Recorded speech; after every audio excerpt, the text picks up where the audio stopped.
এবার আমি বিয়ে করলে মামুনের মা বুড়িকে বিয়ে করতে চাই। এই হিজড়ার নাকি বউ চলে গেছে, তার কারণে প্রিন্স মামুনের মাকে বিয়ে করার জন্য অফার করছে। কারণ বুড়ি বিয়ে করার ট্রেডিশন বাংলাদেশে চালু করেছে, ওর ছেলের ট্রেডিশন ধরে রাখার জন্য আমি এই বুড়িকে বিয়ে করার অফার দিলাম। প্রিন্স মামুন নাকি বুড়ি বিয়ে করার ট্রেডিশন বের করছে, সেই ট্রেডিশন ধরে রাখার জন্য এই হিজড়া নাকি প্রিন্স মামুনের মাকে বিয়ে করবে।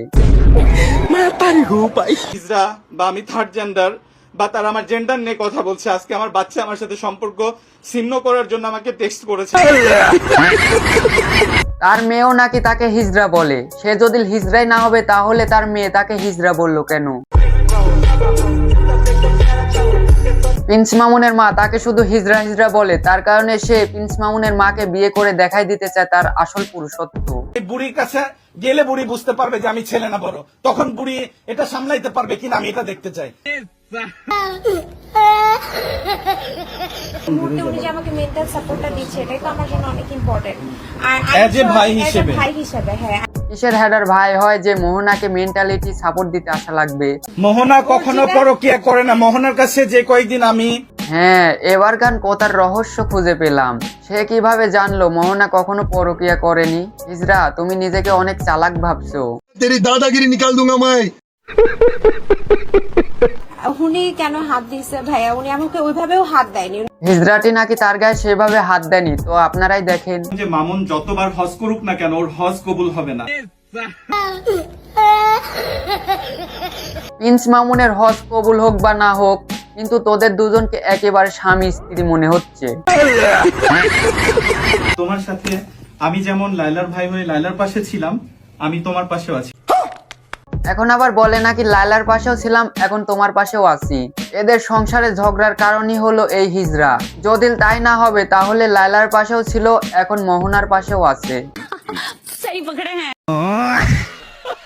যে ভাই মাইরে আমি একা মারি নাই, ও আগে মারামারি শুরু করে। মোহনাই নাকি আগে প্রিন্স মামুনের সঙ্গে মারামারি করে। প্রিন্স মামুন মোহনার সঙ্গে মারামারি করে না পারলে মোহনার প্রাইভেট জায়গায় মরিচ লাগিয়ে দেয়।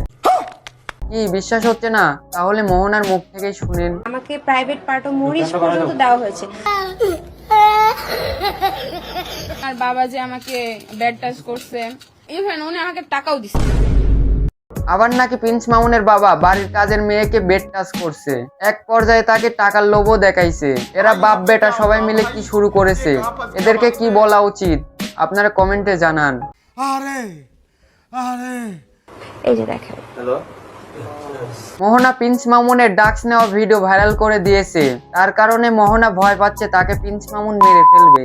তো এবার সে আমাকে নিলে মেরেও ফেলতে পারে। তোমার সুযোগ খুঁজতেছে এই হিজড়ার লগে তুমি মিলবা না। এইদিকে আবার প্রিন্স মামুনের মা মোহনাকে বলছে তুই এই হিজড়ার সঙ্গে মিশিস না। আর লায়লা প্রিন্স মামুনের সম্পর্কে যা বলছে সেটা তার নিজের মুখ থেকে শুনেন। প্রিন্স মামুন শুধুমাত্র নারীদের সাথেই না, সে পুরুষদের সাথে এবং থার্ড জেন্ডারদের সাথেও শারীরিক সম্পর্কে লিপ্ত।